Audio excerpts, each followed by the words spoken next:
Season 2 की शुरुआत वहीं से होती है जहां सियोंग अपनी बेटी से मिलने यूएस जाने वाला था, लेकिन स्टेशन पर उसे वही आदमी दिखता है जो किसी और के साथ वही गेम खेल रहा था। सियोंग उस आदमी के पीछे भागता है, लेकिन वह भाग निकलता है। सियोंग दूसरे आदमी से कार्ड छीन लेता है जो उसे मिला था। इसके बाद सियोंग उस कार्ड पर लिखे नंबर पर कॉल करता है। कॉल उठाता है फ्रंटमैन। वह सियोंग से कहता है कि तुम अपनी बेटी के पास यूएस चले जाओ, लेकिन सियोंग नहीं जाता। वह कहता है मैं तुम्हें जरूर सजा दूंगा, जहाँ भी छुपे हो मैं तुम्हें ढूंढ निकालूंगा। ये कहकर सियोंग सोल लौट आता है और एक शॉप से कटर लेकर वॉशरूम जाता है। उसे शक था कि स्क्विड गेम वालों ने उसके शरीर पर जीपीएस ट्रैकर लगाया है। वह अपने कान के पीछे कुछ अजीब महसूस करता है, फिर कान काट देता है। वहाँ उसे ट्रैकर मिलता है। तभी हमें ऑफिसर वोंग दिखता है। फ्रंटमैन उसकी बाईं तरफ से गोली मारता है और वह पानी में गिर जाता है, लेकिन पानी में बहते हुए दूर चला जाता है। एक जहाज का कैप्टन उसे देख लेता है और बचा लेता है। इसके बाद सीन 2 साल बाद का दिखाया जाता है। अब वोंग ने पुलिस की जॉब छोड़ दी थी। कोई भी ऑफिसर उसकी बात पर यकीन नहीं करता था। अब वह ट्रैफिक पुलिस में काम कर रहा था। उसने 2 साल से उस आइलैंड को खोजने की कोशिश की, लेकिन सिग्नल की वजह से उसकी फोटोज और वीडियोस भेजी ही नहीं जा सकी। वोंग हार नहीं मानता। उसका सीनियर उसे पुलिस में वापस बुलाता है, लेकिन वह मना कर देता है क्योंकि उसे वही आइलैंड खोजना था। यहाँ हमें सियोंग दिखता है जिसने एक होटल खरीदा है। वहाँ एक आदमी किम उससे मिलने आता है। सियोंग 2 साल से उस रिक्रूटर को ढूंढ रहा था जो सबको गेम का कार्ड देता है। सियोंग अपनी जीती हुई मनी किम को देता है और कहता है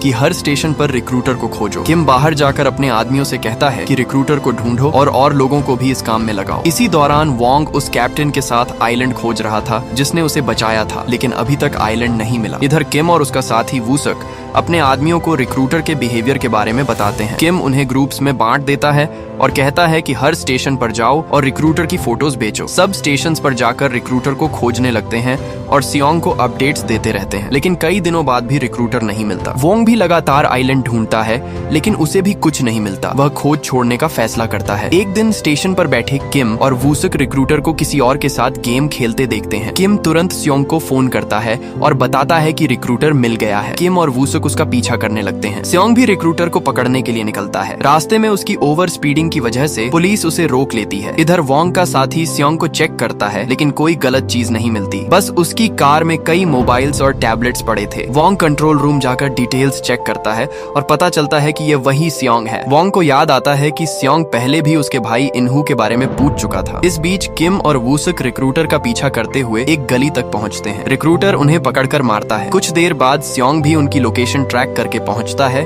और खून देखता है। वहाँ किम का नाइफ भी पड़ा होता है। रिक्रूटर ने उन्हें कुर्सी से बांध दिया था और रशियन बुलेट गेम खेलने लगा। उसने गन में बुलेट डाली और कहा रॉक पेपर सिजर्स खेलो, जो हारेगा उसे गोली लगेगी। पहले दोनों बच जाते हैं, फिर रिक्रूटर 5 बुलेट्स डालता है। इस बार किम जानबूझकर हार जाता है ताकि वूसक बच जाए और खुद मारा जाता है। वोंग उस कंपनी के एड्रेस पर पहुंचता है जहां रिक्रूटर जुड़ा था। वहां उसे रिक्रूटर की स्टैच्यू और कार्ड मिलता है। उसे यकीन हो जाता है कि सियोंग का इससे संबंध है। वहीं उसे सियोंग की फाइल भी मिलती है और होटल का एड्रेस पता चलता है। उधर सियोंग अपने फ्लैट लौटता है जहाँ रिक्रूटर पहले से मौजूद होता है। रिक्रूटर सियोंग से पूछता है तुम मुझे 2 साल से क्यों ढूंढ रहे हो? तुम गेम जीत चुके हो और बहुत पैसा भी। सियोंग कहता है मुझे तुम्हारे बॉस से मिलना है। रिक्रूटर कहता है जो कहना है मुझसे कहो। सियोंग जवाब देता है मैं तुम्हारे जैसे डॉग से बात नहीं करता। रिक्रूटर अपनी कहानी बताता है कि वह भी कर्ज में डूबकर गेम में आया था। वहाँ पिंक सूट पहनकर गार्ड बना और सबको मारता था। उसने अपने पिता को भी गेम में मार डाला क्योंकि वह भी प्लेयर थे। सियोंग कहता है तुम चाहो जितने लोगों को मारो, तुम उनके डॉग थे और डॉग ही रहोगे। इस पर रिक्रूटर गुस्से में रशियन बुलेट गेम खेलने लगता है। गन में बारी बारी से वो और सियोंग गोली चलाते हैं। पहले और दूसरे राउंड में दोनों बच जाते हैं। अब जब गन में केवल 2 बुलेट्स रह जाती हैं,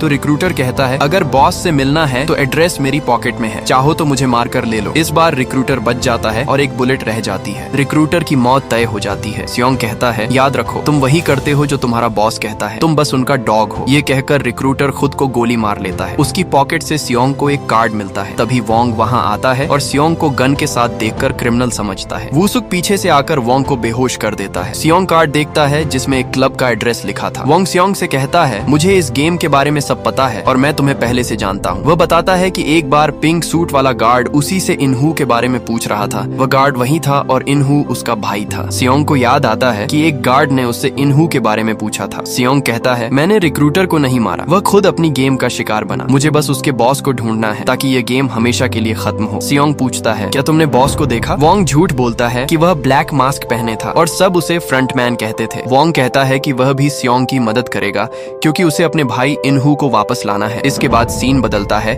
और हमें नियोल नाम की लड़की दिखाई जाती है। वह कॉस्ट्यूम पहनकर बच्चों को एंटरटेन करती है। एक छोटी बच्ची उस पर बहुत भरोसा करती है, लेकिन उसे ब्लड कैंसर है और उसके पिता के पास इलाज के पैसे नहीं है। एक दिन वह बच्ची इमरजेंसी में हॉस्पिटल लाई जाती है। नायल भी उसे देखने आती है और उसके लिए दुखी हो जाती है। वह उसका इलाज कराना चाहती है, लेकिन उसके पास खुद के लिए भी पैसे नहीं है। नायल का एक बच्चा है, लेकिन वह नॉर्थ कोरिया में है। नायल साउथ कोरिया आ गई थी और अब अपने बच्चे को बुलाने के लिए एजेंट की मदद ले रही है, लेकिन एजेंट को उसके बच्चे के बारे में कुछ पता नहीं है। रात को नायल अपनी कार में सो रही होती है, तभी सूट पहने एक आदमी आता है और उसे स्क्विड गेम का कार्ड देता है। सुबह होते ही नायल अपनी ऑफिस जॉब से रिजाइन कर देती है। नियोल कार्ड मिलने के बाद स्क्विड गेम वालों को कॉल करती है। फिर वह पिकअप लोकेशन पर पहुंचती है। वहां रूम नंबर 11 में उसे पिंक सूट पहनाया जाता है, यानी नियोल को प्लेयर नहीं बल्कि गार्ड बनाया गया था। इधर स्योंग और वोंग फ्रंटमैन को पकड़ने की योजना बना रहे थे। उन्होंने स्पेशल फोर्सेज की एक टीम भी ढूंढ ली थी और सब शूटिंग प्रैक्टिस कर रहे थे। स्योंग अपने दांत निकालकर उसमें ट्रैकर लगा देता है ताकि उसकी लोकेशन पता चल सके। इसके बाद सब कार्ड पर लिखे एड्रेस पर पहुंचते हैं। वहां एक हैलोवीन पार्टी चल रही थी। स्योंग और वुसुक क्लब के अंदर जाते हैं। बाहर वोंग उसी पिंक सूट गार्ड को देखता है और तुरंत स्योंग को बताकर क्लब में चला जाता है। एक गार्ड वुसुक को शॉक देकर बेहोश कर देता है। दूसरा स्योंग को अपने साथ आने को कहता है। उसकी लोकेशन देखकर वोंग भी पीछा करता है और देखता है कि गार्ड उसे कार में ले गया है। कार में स्पीकर से फ्रंटमैन की आवाज आती है। वह स्योंग से कहता है, इतना पैसा मिला है, अपनी बेटी के साथ जाओ और लाइफ एंजॉय करो। स्योंग जवाब देता है, इस गेम को बंद करो, तुम लोगों की जान ले रहे हो। फ्रंटमैन कहता है, मैंने सिर्फ गेम बनाया, खेलना तो तुमने खुद चुना। वोंग भी सब सुन रहा था। वह अपनी टीम से कहता है कि कार को ओवरटेक करो, लेकिन तभी स्क्विड गेम के गार्ड स्नाइपर से उनके टायर्स पंक्चर कर देते हैं। फ्रंटमैन को इस बात का पता नहीं चलता। वह स्योंग से पूछता है, क्या तुम मुझे किडनैप करना चाहते थे? स्योंग ड्राइवर सीट पर गोली चलाता है, लेकिन मिरर बुलेट प्रूफ होता है। स्योंग कहता है, मुझे वापस उसी गेम में ले चलो। फ्रंटमैन यह सुनकर शॉक हो जाता है, क्योंकि स्योंग पहले गेम को खत्म करना चाहता था और अब खेलने की बात कर रहा था। वह मान जाता है। कार में गैस छोड़ा जाता है और स्योंग बेहोश हो जाता है। अब दिखता है कि फ्रंटमैन भी कार में मौजूद था। इधर वोंग अपने शिप वाले कैप्टन और टीम को लेकर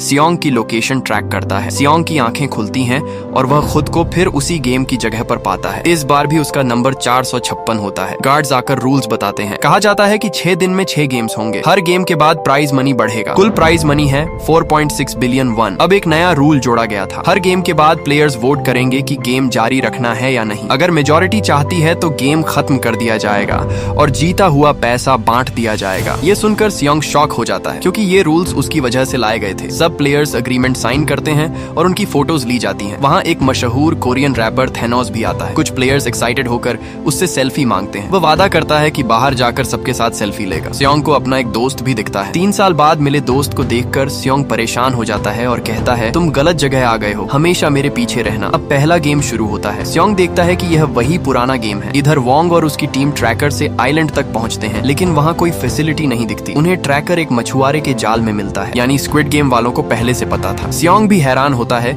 कि वोंग ने उसे ट्रैक क्यों नहीं किया। दांत देखकर पता चलता है कि ट्रैकर गायब है। अब उसे मजबूरी में गेम खेलना होगा। वह सबको कहता है, मैंने ये गेम खेला है, अगर बचना है तो मेरी बात मानो। गेम शुरू होता है। डॉल जैसे ही गाना रोकती है, स्योंग सबको रुकने कहता है। स्योंग की गाइडेंस से कोई प्लेयर नहीं मरता। तभी एक लड़की गले पर मक्खी बैठने पर हंस देती है। पीछे से गोली लगती है और वह मर जाती है। सब डर कर भागने लगते हैं, लेकिन स्योंग चिल्लाकर रोकता है। धीरे धीरे सब उसकी बात मानते हैं। स्योंग कहता है, लाइन में खड़े हो जाओ। डॉल सिर्फ सामने वालों को देखती है। सब लाइन में लग जाते हैं। इस बीच थैनोस नशा करता है और कई लोगों को भी इसमें डाल देता है। वे लोग मर जाते हैं। फिर सब तेजी से दौड़ते हुए लाइन क्रॉस करते हैं। एक प्लेयर की हल्की मूवमेंट पर उसके पैर पर गोली लगती है। वह स्योंग से मदद मांगता है। स्योंग और एक खिलाड़ी कैट उसे खींचकर क्रॉस कराते हैं, लेकिन स्नाइपर उसके सिर पर गोली मार देता है। वह स्नाइपर दरअसल नियोल थी। यह देखकर सब प्लेयर्स गार्ड्स पर गुस्सा होते हैं, क्योंकि यहाँ सिर पर गोली मारना मना था ताकि ऑर्गन्स बच सकें और बेचे जा सकें। इधर वोंग सोच में पड़ जाता है कि स्योंग को कैसे ढूंढे। उसे समझ आता है कि गेम फैसिलिटी पास में नहीं है और प्लेयर्स ने जानबूझकर उन्हें ट्रैप किया। ऊपर से समुद्र में तूफान भी आने वाला था। गेम के बाद सब प्लेयर्स डर से रोने लगते हैं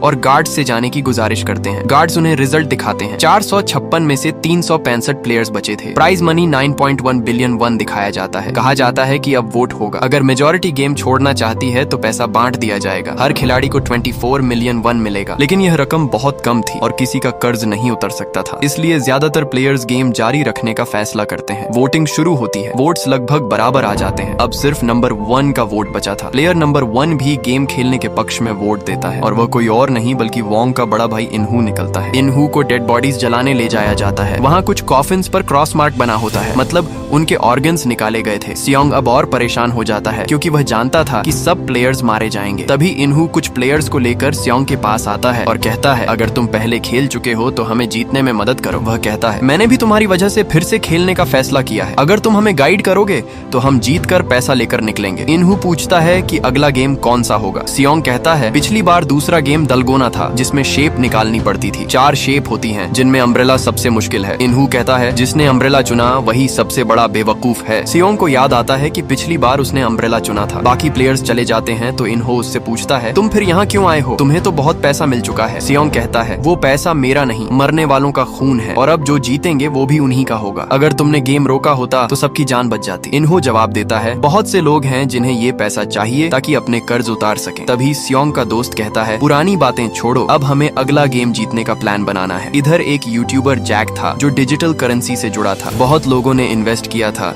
जिनमें थैनोस भी था, लेकिन जैक के साथ धोखा हुआ और उसका पैसा डूब गया। यही वजह थी कि जैक भी गेम में आया। थैनोस अपने साथी के साथ उसे मारने लगता है और कहता है, तुम्हें हमारा पैसा लौटाना होगा। तभी इनहू बीच में आकर लड़ाई रोकता है और उन्हें खत्म कर देता है। रात में वह सियोंग के पास आकर माफी मांगता है और कहता है, मेरी वाइफ को लिवर कैंसर है, उसे ट्रांसप्लांट चाहिए। मैंने कर्ज लिया लेकिन डिपार्टमेंट ने मुझे भ्रष्ट कहकर नौकरी से निकाल दिया। इनहू कहता है, ये गेम मेरी आखिरी उम्मीद है, बिना पैसे लिए मैं यहाँ से नहीं जा सकता। उसकी बात सुनकर सियोंग को उसके लिए बुरा लगता है। इधर गार्ड्स डेड बॉडीज से ऑर्गन्स निकाल रहे होते हैं। तभी पता चलता है कि कई बॉडीज के ऑर्गन्स गायब हैं। असल में गार्ड नंबर 11 यानी नियोल सबको सिर पर गोली मार रही थी। गार्ड्स ये बात फ्रंटमैन को बताते हैं। फ्रंटमैन नियोल को बुलाता है और कहता है, तुम जानबूझकर सबके सिर पर क्यों शूट कर रही हो? नियोल कहती है, मैं वही कर रही हूँ जो असली फ्रंटमैन ने कहा है। फ्रंटमैन गुस्से में कहता है, अब से सिर पर मत मारना, हमें इनके ऑर्गन्स बेचने हैं ताकि लोगों की जान बच सके। अगर ऐसा दोबारा किया तो तुम्हारे ऑर्गन्स बेच दूंगा और मत भूलो तुम्हें अपनी बेटी को नॉर्थ कोरिया से लाना है। उधर वांग कमिश्नर को पूरी कहानी बताकर हेल्प मांगता है, लेकिन उसके पास कोई सबूत नहीं था। कमिश्नर कहता है, बिना प्रूफ के एक्शन नहीं ले सकते और गुस्से में उसे नौकरी से निकाल देता है। लेकिन वांग हार नहीं मानता और अपनी टीम से कहता है कि आइलैंड को दोबारा ढूंढो। इस बीच सब प्लेयर्स को दूसरे गेम के लिए ले जाया जाता है। सियोंग डर जाता है क्योंकि उसे लगा था अगला गेम दलगोना होगा, लेकिन ये नया गेम था। सब उससे पूछते हैं तो वह कहता है, ये नया गेम है, मैंने कभी नहीं खेला। ये सुनकर सब गुस्सा हो जाते हैं। इनहू बीच में आकर उन्हें शांत करता है। अब सबको 5-5 की टीम बनानी होती है। सियोंग की टीम में 4 लोग थे और एक लड़की प्रेग्नेंट थी। वह जैक की गर्लफ्रेंड थी। जैक उसे अपनी टीम में बुलाता है लेकिन जून मना कर देती है। वह सियोंग से कहती है, मैं प्रेग्नेंट हूँ और कोई मुझे टीम में नहीं ले रहा, मुझे रख लो। तो सियोंग मान जाता है। एक और टीम में कैट, मैडी, गायोन और उसकी माँ थी। उनमें एक विच जबरदस्ती शामिल हो जाती है। अब रूल्स बताए जाते हैं। सभी टीमों के पैर बांधे जाते हैं और हर 5 मीटर पर गेम खेलना होगा। टाइम के अंदर सर्कल पूरा करना जरूरी था। टीमें वही गेम चुनती हैं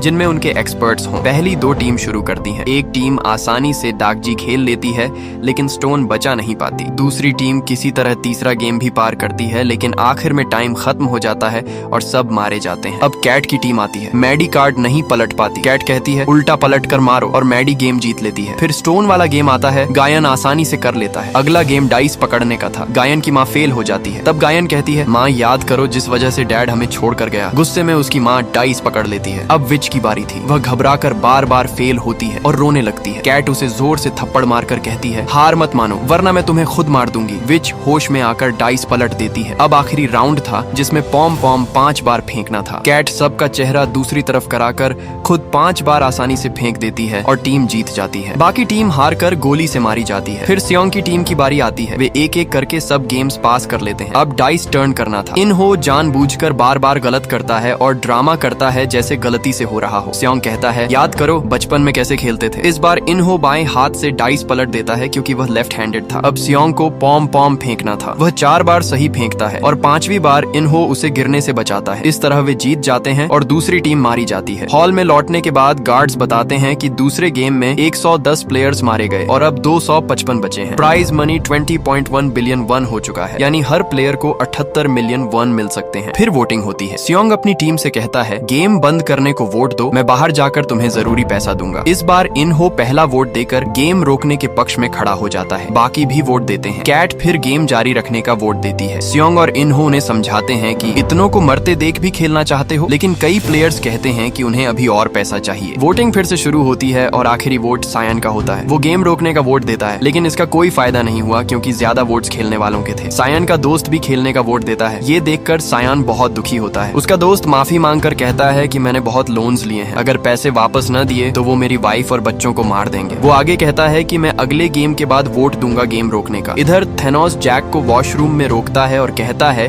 कि तुम्हें गेम अंत तक खेलना पड़ेगा ताकि मेरे ऊपर जो पैसे तुमने खर्च किए हैं वो वापस मिल सके। इसीलिए अगली बार वोट खेल जारी रखने का देना। तुम्हें 45 बिलियन वन जीत कर मुझे देने होंगे। जैक कहता है कि अगर मुझे 45 बिलियन मिले भी तो तब तक तुम मर चुके होंगे। ये सुनकर थेनोस गुस्से में उसकी गर्दन पकड़ लेता है। तभी इनहो वॉशरूम में आ जाता है और थेनोस जैक को छोड़ देता है। थोड़ी देर बाद लाइट्स बंद हो जाती हैं। सायन अपनी टीम से कहता है कि लाइट्स बंद होने के बाद हम पर हमला हो सकता है, क्योंकि मैंने देखा है कि लोग पैसे के लिए एक दूसरे को मारते हैं, इसीलिए हमें गार्ड करना होगा एक एक करके। जब सायन गार्ड कर रहा था, उसका दोस्त उठकर कहता है तुम सो जाओ, मैं गार्ड करूंगा। सायन कहता है कि मुझे अभी नींद नहीं है। उसका दोस्त कहता है कि 3 साल पहले जब तुमने मुझसे पैसे मांगे थे, अगर मेरे पास होते तो मैं जरूर देता। सायन कहता है कि मुझे पता है और मैं तुमसे नाराज नहीं हूँ। उसका दोस्त कहता है अब तुम्हें मुझे देना पड़ेगा, तुम्हारे पास इतने पैसे हैं फिर भी तुम गेम में क्यों आए। सायन कहता है कि अगर मैं तुम्हारी आंखों के सामने मर जाऊं और तुम्हें इनाम का पैसा मिले तो तुम्हें कैसा लगेगा। उसका दोस्त कहता है कि ऐसा मत करना, हम दोनों साथ जीतेंगे और यहाँ से बाहर निकलेंगे। इनकी बातों से साफ पता चलता है कि उनकी दोस्ती बहुत गहरी है। वो बचपन से साथ हैं, स्कूल से लेकर जॉब तक। इनहो भी उनकी बातें सुनकर ये जान जाता है। दूसरी तरफ वोंग अपनी टीम के साथ फिर से सायन को ढूंढने निकलता है। अगला दिन शुरू होता है और सबको तीसरे गेम के लिए बुलाया जाता है। गार्ड्स भी तैयार होते हैं। इस गेम में उन्हें एक प्लेटफॉर्म पर खड़ा होना था। गेम शुरू होते ही प्लेटफॉर्म हिलेगा और फिर उन्हें एक नंबर दिया जाएगा। उन्हें उसी नंबर के हिसाब से टीम बनाकर किसी रूम में जाना होगा और दरवाजा लॉक करना होगा। जो बाहर रह गया उसे मार दिया जाएगा। अगर किसी रूम में प्लेयर्स ज्यादा या कम हुए तो उन्हें भी मार दिया जाएगा। प्लेटफॉर्म हिलना शुरू होता है और नंबर 10 दिया जाता है। सबको 10 प्लेयर्स की टीम बनाकर रूम में जाना होता है। सायन और कैट की टीम में 5-5 लोग थे, इसलिए दोनों टीम अलग अलग रूम में जाकर डोर लॉक कर लेते हैं। समय खत्म होते ही बाहर बचे सभी लोग मारे जाते हैं। फिर सब दोबारा प्लेटफॉर्म पर आते हैं। प्लेटफॉर्म फिर हिलता है और इस बार नंबर 4 आता है। थेनोस अपनी टीम से एक प्लेयर गिराकर बाकी 4 के साथ रूम में चला जाता है। कैट की टीम टैंट्रिक को छोड़कर चली जाती है। इनहो सायन से कहता है कि बाकी 3 लोग ले लो। वो नई टीम ढूंढना शुरू करता है। जैसे ही समय खत्म होता है, जो लोग बाहर बचे थे सब मारे जाते हैं। गार्ड्स देखते हैं कि एक रूम में सिर्फ 3 लोग थे, इसलिए वो भी मारे जाते हैं। इसके बाद सब बाहर निकलते हैं। टैंट्रिक कैट की टीम को अजीब नजरों से देखता है। इनहो भी सायन की टीम में आ जाता है और सब उसे जिंदा देखकर खुश होते हैं। सब फिर से प्लेटफॉर्म पर आते हैं। अब उन्हें 3-3 लोगों की टीम बनानी होती है। सायन अपने 3 प्लेयर्स को रूम में भेजता है। कैट और मैडी नया प्लेयर ढूंढने निकलते हैं। ग्योन अपनी माँ के साथ जाना चाहता था, लेकिन 2 प्लेयर्स जबरदस्ती उसे ले जाते हैं। सही समय पर इनहो और सायन आते हैं और ग्योन की माँ को अपने साथ ले जाते हैं। बाद में कैट और मैडी ग्योन की माँ से मिलते हैं। उनकी जान एक तीसरे प्लेयर ने बचाई थी और अब वो भी उनकी टीम में शामिल हो जाता है। ग्योन अपनी माँ को छोड़कर जाने पर शर्मिंदा था, लेकिन उसकी माँ उसे गले लगाकर संभालती है। सब फिर से प्लेटफॉर्म पर आते हैं। इस बार नंबर 6 आता है। सायन अपनी टीम से कहता है कि डैनी और कैट की टीम के एक और प्लेयर के साथ चलो। सब जल्दी से रूम की तरफ बढ़ते हैं, लेकिन तभी मैडी एक प्लेयर से टकराकर गिर जाती है। वो रूम तक पहुंच पाती उससे पहले जैक दरवाजा बंद कर देता है। मैडी को कैट की आंखों के सामने मार दिया जाता है। ये देखकर कैट बहुत दुखी होती है और जैक पर गुस्सा निकालती है। जैक कहता है कि अगर मैं समय पर डोर लॉक न करता तो तुम सब मारे जाते। मैंने तुम्हारी जान बचाई है क्योंकि मैडी के पास अंदर आने का समय नहीं था। बाकी लोग भी मान लेते हैं कि जैक सही कह रहा है। अब अगला राउंड शुरू होता है। इस बार नंबर 2 आता है। ग्योन अपनी माँ के साथ जाता है और जैक डैनी को लेता है। सब 2-2 की टीम बनाकर अलग अलग रूम में चले जाते हैं। सायन का दोस्त भी एक रूम में जाता है जहाँ पहले से एक प्लेयर मौजूद था। फिर वो तीसरे प्लेयर को मार देता है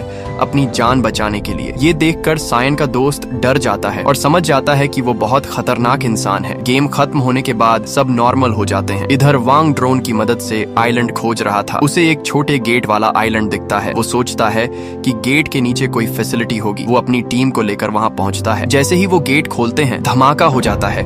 उस ब्लास्ट में उसकी टीम के कुछ लोग मारे जाते हैं। वांग समझ जाता है कि ये स्क्विड गेम का जाल था ताकि वो लोग डिस्ट्रैक्ट हों और मारे जाएं। इधर गार्ड्स आते हैं और तीसरे गेम का रिजल्ट बताते हैं। अब सिर्फ 100 प्लेयर्स बचे हैं। सब गेम छोड़ना चाहते हैं, इसलिए सबको 375 मिलियन वन का हिस्सा मिलेगा। लेकिन लेकिन जहाँ कुछ लोग गेम छोड़ना चाहते थे वहीं कई लालची लोग अभी भी खेलने का वोट देते हैं। वोटिंग शुरू होती है। आखिरी वोट सायोन के दोस्त का था, लेकिन किसी को मारते हुए देखकर वो डर जाता है। वो सायोन को सब बताना चाहता था, मगर उससे पहले ही वो गेम रोकने का वोट दे देता है। इस तरह वोटिंग बराबर हो जाती है और टाई हो जाता है। गार्ड्स कहते हैं कि कल फिर से वोटिंग होगी। सब प्लेयर्स अपने फैसले पर दोबारा सोचते हैं। फिर सबको खाना दिया जाता है। टीम कहती है कि अगर हमें गेम रोकना है तो हमें सामने वाली टीम का एक प्लेयर अपने साथ लेना होगा। तभी ग्योन सामने वाली टीम से कहता है कि तुम में से कोई हमारे साथ आ जाओ। गेम खत्म होने के बाद हम तुम्हें फूड पार्टी देंगे। ये सुनकर सामने वाला एक आदमी गुस्से में कहता है, अगर तुम सब मर गए तो हमें ज्यादा पैसे मिलेंगे। तभी सायोन की टीम का एक लड़का कैंग कहता है, पैसे तभी मिलेंगे जब तुम बच पाओगे। अगर तुमने हमारा साथ न दिया तो तुम सब भी मर जाओगे। दोनों तरफ बहस बढ़ जाती है और वो आमने सामने आ जाते हैं। सायन देखता है कि खाने के साथ उन्हें फोर्क भी दिया गया है। वो समझ जाता है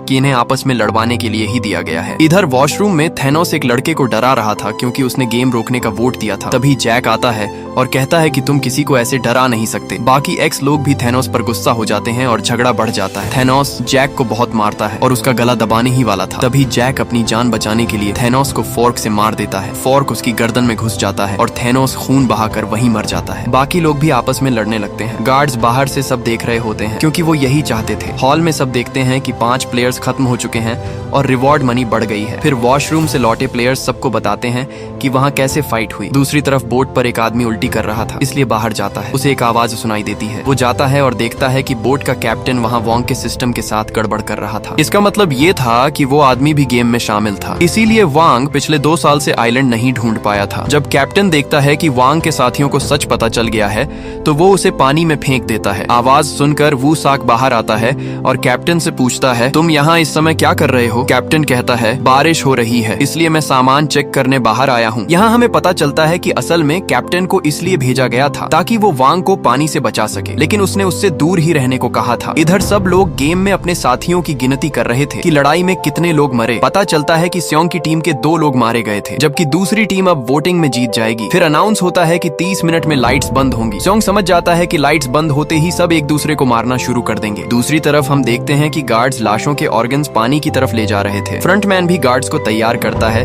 क्योंकि स्पेशल गेम शुरू होने वाला था जिसमें सबको एक दूसरे को मारना था। स्योंग अपनी टीम को बताता है कि सामने वाली टीम जैसे ही लाइट्स बंद होंगी हमें मारने की कोशिश करेगी। ये पहले भी हो चुका है। ये सुनकर सब डर जाते हैं। वो कहता है कि अगर हमें जिंदा रहना है तो लाइट्स बंद होते ही हमें उन पर हमला करना होगा। स्योंग कहता है कि हमें सबको लेकर यहाँ से जिंदा निकलना है। अगर किसी को मारना है तो वो गेमर होना चाहिए। फ्लोर में गेम अथॉरिटी है जिसमें ब्लैक मास्क वाला लीडर है। हमें उसे पकड़ना होगा। अगर वो पकड़ा गया तो गेम खत्म हो जाएगा। कोई पूछता है, लेकिन कैसे? उनके पास वेपन्स हैं। स्योंग कहता है कि जब गार्ड्स अंदर आएंगे तो हम उन्हें मारकर उनकी गन्स ले लेंगे। आज रात सब लड़ाई करेंगे और तब हमें मौका मिलेगा। थोड़ी देर बाद सब लेट जाते हैं और लाइट्स बंद हो जाती हैं। स्योंग और उसके साथी बिस्तरों के नीचे छिप जाते हैं। लड़ाई शुरू हो जाती है और एक्स लोग मारने लगते हैं। स्योंग जानता था कि गेमर्स खिलाड़ियों को मरने नहीं देंगे क्योंकि अगर प्लेयर्स मर गए तो उन्हें मजा नहीं आएगा। इसीलिए उसने अपनी टीम के साथ बिस्तर के नीचे छुपकर इंतजार किया कि जैसे ही गार्ड्स लड़ाई रोकने आएंगे वो उन पर हमला कर देंगे और उनकी गन्स ले लेंगे। जैसा स्योंग ने सोचा था वैसा ही हुआ। कुछ देर बाद गार्ड्स अंदर आते हैं और मरे हुए लोगों को चेक करते हैं। स्योंग और उसके साथी मरे होने का नाटक करके नीचे पड़े रहते हैं। फिर अचानक सब गार्ड्स पर हमला कर देते हैं और उनकी गन्स छीनकर मारना शुरू कर देते हैं। किसी को शक भी नहीं हुआ, इसलिए वो अपने गार्ड्स को भी मार रहा था। जब बहुत से गार्ड्स मारे गए तो फ्रंटमैन उन्हें वापस बुला लेता है। सभी गार्ड्स लौट जाते हैं, लेकिन एक गार्ड बाहर निकलने से पहले फंस जाता है। वो खुद सरेंडर कर देता है। अब सब गन्स लेकर अथॉरिटीज से लड़ाई की तैयारी करने लगते हैं। स्योंग सबको कहता है कि हमारे पास अच्छा मौका है इन गेमर्स को खत्म करने का। अगर सब साथ दें तो हम सबको मार कर गेम खत्म कर सकते हैं। कुछ लोग स्योंग का साथ देते हैं और कुछ वहीं रुक जाते हैं। स्योंग भी जाना चाहता था, लेकिन उसकी माँ उसे रोक लेती है। इसके बाद स्योंग उस गार्ड का मास्क उतार कर उसे गन पॉइंट पर कहता है, हमें अपने लीडर के पास ले चलो। वो गार्ड उन्हें पीछे ले जाता है। तभी और गार्ड्स गोली चलाकर हमला कर देते हैं। स्योंग की टीम उनका सामना करती है और सबको मार देती है। कैट सारे सीसीटीवी तोड़ देती है ताकि अथॉरिटीज उन पर नजर न रख सकें। अब वो कंट्रोल रूम तक पहुंचते हैं। गार्ड बताता है कि मेरे मास्क के बिना कंट्रोल रूम में नहीं जा सकते। तभी फिर गार्ड्स हमला कर देते हैं। स्योंग किसी तरह मास्क लेकर अपने दोस्त के साथ कंट्रोल रूम तक पहुंचता है। वो वॉकी टॉकी पर सबको हाल बताते हुए आगे बढ़ता है। फ्रंटमैन सीसीटीवी से उन्हें देख लेता है और गार्ड्स भेज देता है। सियोंग और उसका दोस्त उनसे भिड़ते हैं, लेकिन अब उनकी बुलेट्स खत्म होने वाली थी। इधर बाकी सबकी भी बुलेट्स लगभग खत्म हो चुकी थी। सियोंग उन्हें अंदर आने को कहता है, लेकिन जवाब मिलता है हमारी बुलेट्स खत्म हो रही हैं। वो कहता है कि गार्ड्स के हॉल में एक्स्ट्रा बुलेट्स हैं, जाकर ले आओ। सियोंग 2 लोगों को लेकर उनके पीछे बैकअप में जाता है और कैंग बुलेट्स लेने निकलता है। बुलेट्स लाने में देर हो जाती है। सियोंग उन गार्ड्स के पास जाकर मैगजीन्स उठाने लगता है और उसका दोस्त पीछे से कवर देता है। तभी इन्हो आता है और कहता है कि ध्यान भटकाओ, मैंने मैप में पीछे से कंट्रोल रूम का रास्ता देखा है, तुम कंट्रोल रूम जाओ, मैं दूसरी तरफ जाता हूँ। सियोंग मान जाता है और उसे अपना आखिरी मैगजीन दे देता है। इधर कैंग वापस आ रहा था, लेकिन गोलीबारी की आवाज सुनकर डर जाता है और रुक जाता है। उसमें आगे बढ़ने की हिम्मत नहीं होती। कैट उससे वॉकी टॉकी पर मैगजीन्स जल्दी लाने को कहती है, लेकिन कैंग जवाब नहीं देता और वॉकी टॉकी फेंक देता है। कैट खुद मैगजीन्स लेने चली जाती है। सियोंग बाकी 2 लोगों को गार्ड्स मारने भेजता है, लेकिन अचानक उन पर पीछे से गोली चला देता है। फिर वॉकी टॉकी पर कहता है, माफ करना सियोंग, हम हार गए। ये सुनकर सियोंग सच मान लेता है कि इन्हो घायल है। तभी इन्हो उस आदमी को गोली मारकर मार देता है। सियोंग सब सुन रहा था और उसे लगता है कि उसका दोस्त इन्हो मारा गया। वो टूट जाता है। कैट हॉल में मैगजीन्स लेने पहुंचती है, लेकिन गार्ड्स आ जाते हैं। वो उन्हें मारने ही वाली होती है कि ग्योन की माँ उसे रोक लेती है। कैट भी रुक जाती है, लेकिन अभी तक मैगजीन्स नहीं आती और सब सरेंडर कर देते हैं। फिर गार्ड्स उन्हें गोली मारकर मार देते हैं। उधर सियोंग और उसका दोस्त भी बिना बुलेट्स के सरेंडर कर देते हैं। तब सामने फ्रंटमैन आता है, वही इन्हो। वो कहता है कि गेम में लौटकर मजा आया, लेकिन अब देखो तुम्हारा क्या होता है। वो गन सियोंग पर तानता है, लेकिन गोली उसके दोस्त को लगाई जाती है। इससे सियोंग पूरी तरह टूट जाता है। उसका दोस्त मर जाता है और सियोंग बहुत रोता है। यहीं पर ये सीजन खत्म हो जाता है। अब ये मिस्ट्री बचती है, क्या सियोंग यहाँ तक पहुंचेगा? क्या वो गेम को खत्म कर पाएगा? और कितने प्लेयर्स जिंदा बचेंगे? ये सब हमें सीजन 3 में देखने को मिलेगा। अगर आपको ये सीजन 2 अच्छा लगा हो तो वीडियो को लाइक जरूर करें और चैनल को सब्सक्राइब भी करें, ताकि सीजन 3 सबसे पहले आप तक पहुंच सके।